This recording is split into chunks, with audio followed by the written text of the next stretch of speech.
Bonjour les Sagittaires et bienvenue pour votre guidance du mois de mai 2024. Alors si vous ne l'avez pas fait, pardon, je vous invite à consulter vos messages de la pleine lune que j'ai publié avant-hier, je crois, ou il y a 2 ou 3 jours. Et puis bien entendu, n'oubliez pas les hebdos, les quinzaines et toutes les autres guidances. Alors, nous allons commencer par la première maison.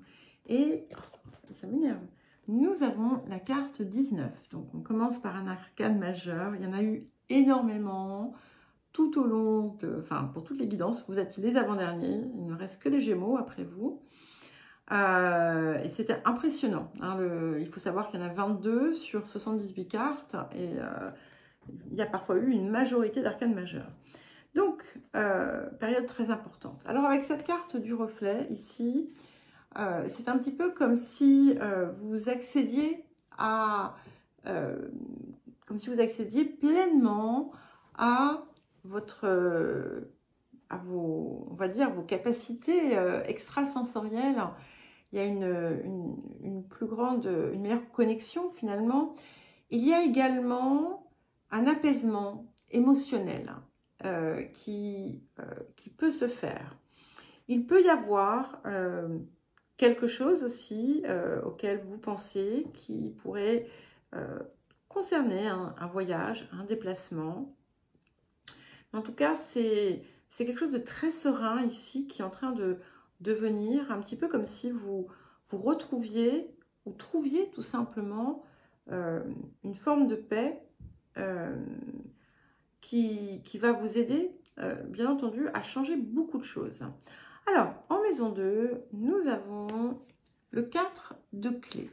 Alors, il y a quelque chose qui vous paraît être un obstacle sur le plan matériel. Alors, ça peut être financier, mais pas forcément. Hein. Ça peut être aussi autour de vos ressources personnelles. Peut-être que vous pensez que vous ne pouvez pas accéder à telle ou telle chose. Peut-être que vous avez une situation complexe à régler. Peut-être que il y a une obstruction à la concrétisation de quelque chose. Mais avec cette carte, en fait, eh bien... l'obstacle va se retirer. Donc peut-être que vous allez recevoir du soutien pour lever ce problème. Peut-être que tout simplement, vous allez prendre conscience que finalement, si de cette façon-là, vous ne pouvez pas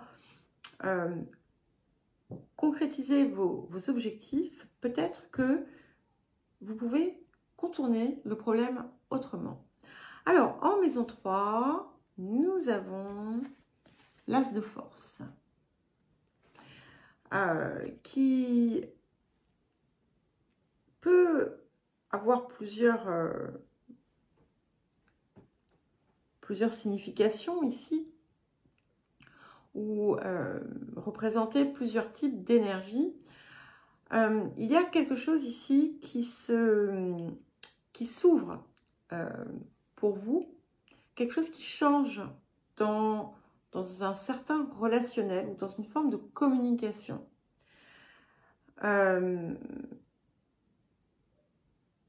Si vous avez quelque chose qui a été difficile, par exemple, au sein de votre fratrie, vous avez la possibilité de trouver la solution. Il peut y avoir aussi quelque chose qui se noue, quelque chose comment dire, comme une forme de partenariat, d'objectifs communs, de travail commun qui va se faire. Ça peut également apporter des transformations dans votre environnement amical et vous pourriez aussi être amené à vous retrouver avec des personnes avec qui vous vous sentez bien plus connecté, bien plus relié. Ça vous invite aussi à entreprendre tout ce qui est possible pour vous sur un plan matériel qui va vous aider à arriver là où vous désirez aller. Donc, ça va être différent pour chacun, bien entendu, mais il y a du changement. Voilà, on y parvient. Et grâce aussi à cette plus grande reliance, cette meilleure reliance, eh bien, vous allez être grandement aidé. Alors, en maison 4, waouh, deuxième arcane majeur, donc nous avons la carte Atsum. C'est une des meilleures cartes du jeu, hein, qui confirme bien cette idée de concrétisation, de choses qui se matérialisent dans le présent. C'est quelque chose pour vous qui est très important parce que ça va vous permettre aussi d'abord de vous sentir chez vous. Ensuite, ça peut indiquer aussi qu'il y a quelque chose que vous avez à faire, à construire, un projet dont vous avez toujours rêvé, que vous allez préparer à partir de votre lieu de vie. Pour certains et certaines, vous allez peut-être trouver le lieu de vos rêves. Il peut y avoir d'ailleurs un changement. Par exemple, vous pouvez vendre un bien pour en acheter un autre. Hein, j'en sais rien. Hein, je vous donne un exemple, mais ça peut être tout autre chose. Ça indique aussi quelque chose qui se soude, qui se guérit dans votre lignée. Et ça vous confirme aussi que vous êtes à votre place et que tout ce que vous faites dorénavant va être en fait va répondre à votre moi supérieur en quelque sorte. Alors en maison 5, nous avons la réunion karmique. Alors c'est vraiment intéressant parce que cette carte, elle est sortie, elle est sur les 11 guidances que j'ai faites. Je sais pas, elle est peut-être sortie 6 fois, 7 fois, voire plus. Je perds le fil, bien entendu. Et quelque chose d'important qui peut se jouer. Alors, soit avec un de vos enfants, soit en lien avec vos enfants, soit dans votre vie sentimentale, il peut y avoir une rencontre ou une relation avec quelqu'un que vous connaissez déjà qui se transforme et qui va être extrêmement constructif pour vous. Ça peut être quelqu'un avec qui, d'ailleurs, vous allez envisager de partager votre vie. Ça peut aussi indiquer quelque chose d'important qui arrive dans la vie d'un de vos enfants. Tout ce qui vient ici va aussi vous montrer, peut-être que vous allez pleinement comprendre pourquoi il y a eu certaines situations dans vos relations. Qu'est-ce que vous aviez à apprendre? Et en fait, vous ne l'aviez pas compris auparavant. Et là, tout se fait et ça va faire des déblocages assez importants.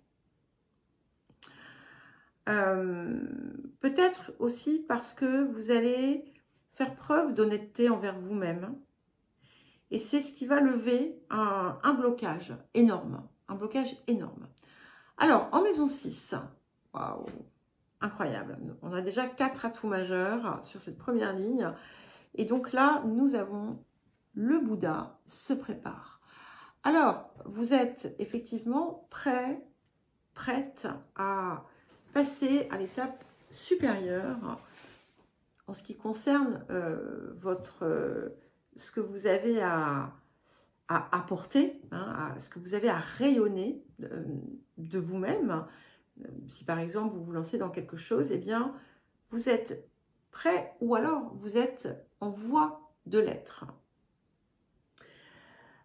Cette lumière en fait qui est en vous, il est absolument indispensable de la diffuser, de la rayonner. Vous pourriez avoir d'ailleurs des personnes à qui vous allez peut-être enseigner quelque chose, transmettre, inspirer. Je ne vais pas dire forcément guider, mais voilà, il y a une forme d'inspiration ici. Ça peut indiquer aussi que vous allez transformer de façon assez importante vos routines, enfin votre routine, votre quotidien, en intégrant justement peut-être des pratiques spirituelles, mais saines, hein, bien entendu, et peut-être de la méditation, de la détente, mais de façon vraiment régulière, du yoga, enfin voilà, ce que vous voulez, hein, vous faites ce que vous voulez.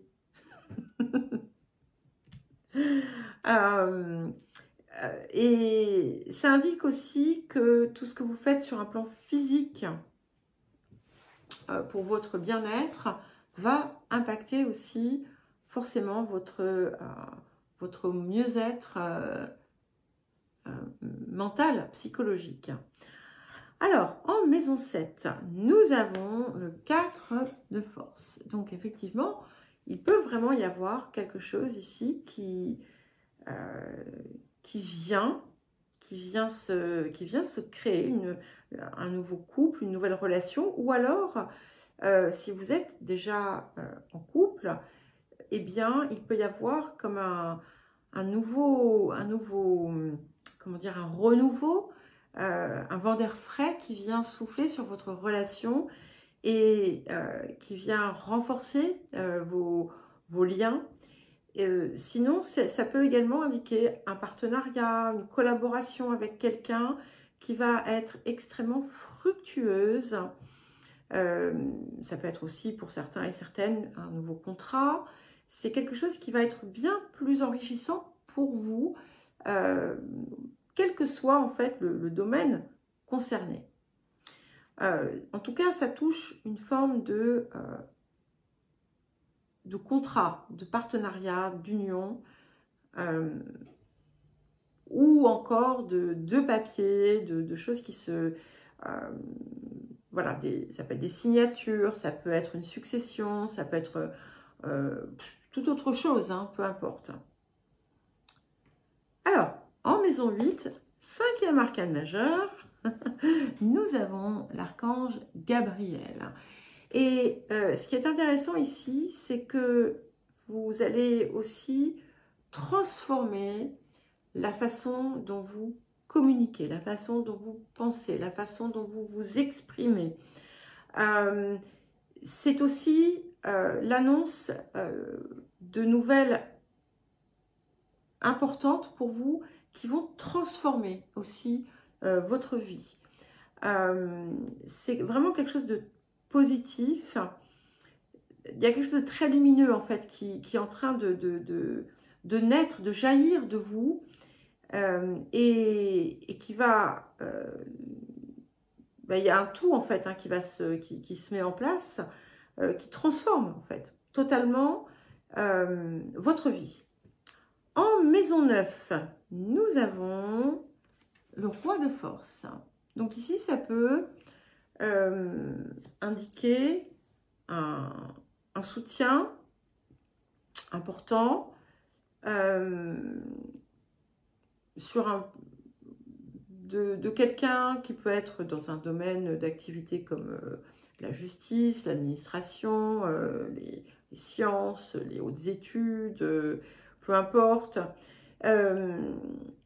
ou quelqu'un qui peut faire figure de de mentor, de guide. Ça peut être vous également hein, qui prenez cette posture. Ce que ça indique aussi, c'est surtout une forme de parfaite harmonie avec toutes les énergies finalement qui vous entourent, avec la terre, enfin avec tous les éléments, et une reliance accrue finalement à votre part supérieure, comme je vous l'ai dit déjà tout à l'heure. Donc c'est bien confirmé ici. Il peut y avoir aussi des démarches administratives pour vous en lien avec un homme.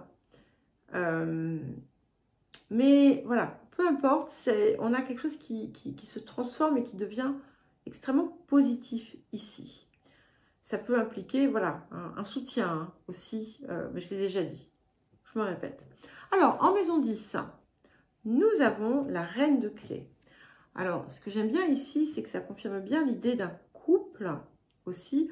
Peu importe, il n'y a pas de genre en fait, hein, mais on a simplement effectivement les énergies qui viennent et c'est quelque chose qui serait très transformateur pour votre vie. Ça peut aussi indiquer une promotion, une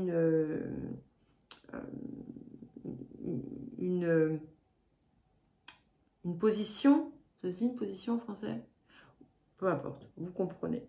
Une position pas nécessairement plus élevée, même si oui, hein, c'est bien l'idée quand même, mais avec qui vous apporte davantage de responsabilités, mais également davantage de ressources.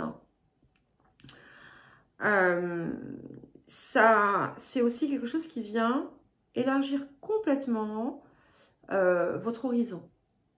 Comme si vous alliez dépasser en fait le champ des possibles que vous vous étiez accordé jusqu'alors. Ça peut indiquer un soutien féminin aussi, quelqu'un qui vient, qui peut donner des conseils ou autre. Hein. Quelqu'un qui vous donne des clés. Quelqu'un qui vous donne des clés. Il y a quelque chose qui se règle ici aussi, quelque chose de très ancien qui vient se régler. Alors, en maison 11, nous avons 6e atout majeur, Uriel et le Sphinx. Donc, il y a vraiment un très fort accent mis ici sur sur le développement finalement de votre potentiel spirituel. Alors attention, hein, quand je dis spirituel, c'est pas forcément, c'est pas quelque chose de, on parle pas de mysticisme, on parle pas de wou-wou, on parle pas de trucs bizarres, d'ésotérisme.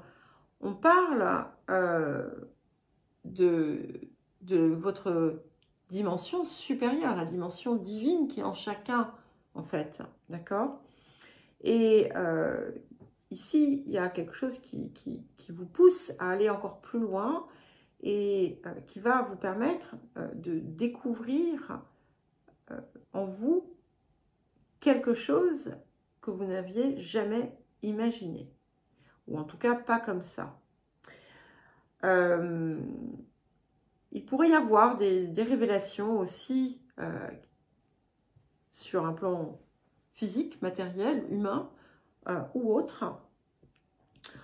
Mais là, tout finalement vous pousse à avancer vers voilà, une part de vous que vous avez peut-être trop laissé de côté pendant trop longtemps. Alors, en maison 12, qu'est-ce que nous avons? Waouh, nous avons la muse. Alors, je crois que vous battez tous les records. Les balances, c'était pas mal. Je ne sais plus, mais là, non, je crois que c'était comme vous. On en est à 1, 2, 3, 4, 5, 6, 7 atouts majeurs avec la muse. Donc, laissez-vous inspirer. Ici, c'est vraiment voilà, l'inspiration à l'état pur. Il y a quelque chose de très, très créatif aussi.